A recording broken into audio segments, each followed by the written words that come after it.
మొన్న ఇక్కడ పంటలు ఎండిపోతే నేను చూడడానికి వచ్చిన జగదీశ్వర్ రెడ్డి గారు, నేను, కిషోర్ గారు అందరం కలిసి తుంగతుర్తి, సూర్యాపేట నియోజకవర్గాలు చూడడానికి వచ్చినాం.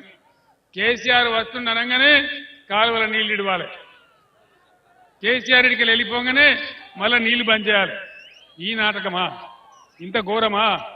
కాళేశ్వరం ప్రాజెక్టులో ఒకటో రెండో పిల్లర్లు మునిగిపోతే దానికి సంబంధించి దాని ఏదో పెద్ద ప్రపంచమే మునిగిపోయినంత దుష్ప్రచారం చేసి నీళ్లు మొత్తమే రాకుండా చేసినారు. 60-70 టీఎంసీల నీళ్లను సముద్రానికి వదిలిపెట్టినారు. ఒకవేళ అది ఎత్తి కనుక కరెక్ట్ పోస్తే 1 ఎకరం కూడా పంట ఎండేది కాదు. మరి ఏం జరగాలి? నేను ఒక్కటే మాట మీద దాన్ని కోరుతా ఉన్నా. ఎలక్షన్ కోడ్ ఉంది కాబట్టి మనం 10 o'clock లోపల బంద్ చేయాలి సభ. మీరు కూడా అందరు ఇళ్లకు పోవాలి. కాబట్టి నేను ఒక్కటే మాట మనవి చేస్తా ఉన్నా. కేసీఆర్ ముఖ్యమంత్రిగా ఉన్నప్పుడు నల్లగొండ జిల్లాలో ఇరిగేషన్ మంత్రి లేడు, కానీ ఇవాళ ఇక్కడనే ఉత్తమ్ కుమార్ రెడ్డి ఇరిగేషన్ మంత్రిగా ఉన్నాడు. నీకు చేతనైతే లేదా ఉత్తమ్ కుమార్ రెడ్డి నీళ్ళు ఇవ్వడానికి? నాగార్జున సాగర్, శ్రీశైలం ప్రాజెక్టులను, కృష్ణా నది మీద మనకున్న హక్కులను కొంచెం కేఆర్ఎంబీకి అప్పచెప్పినారు. నాగార్జున సాగర్ మీద పోయే పరిస్థితి లేకుండా చేసినారు. కేంద్ర బలగాలకు స్వాధీనం చేసినారు.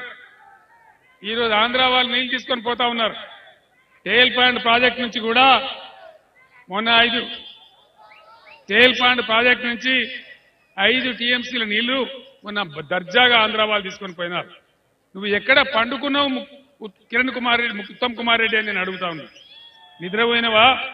మర్చిపోయినవా? మన నీళ్లు పోతే చూసుకుంటా కూర్చుంటావా? టేల్ పాండ్ ప్రాజెక్ట్ నుంచి ఈరోజు మనకు మంచినీళ్లకు మిషన్ భగీరథ కనెక్షన్ ఉంది. మరి అక్కడ నీళ్లు ఖాళీ అయితే మరి మన గతి ఏం కావాలి? వాళ్ళకు సాగునీళ్ల పట్టి లేదు, మంచినీళ్ల పట్టి లేదు, కరెంటు పట్టి లేదు. 4,000 పెన్షన్ ఇస్తామన్నారు, నామం పెట్టేసింది. ఇచ్చిండ్రా? ఆ 2,000 పెన్షన్ కూడా 1 నెల దిగబెట్టేసినారు.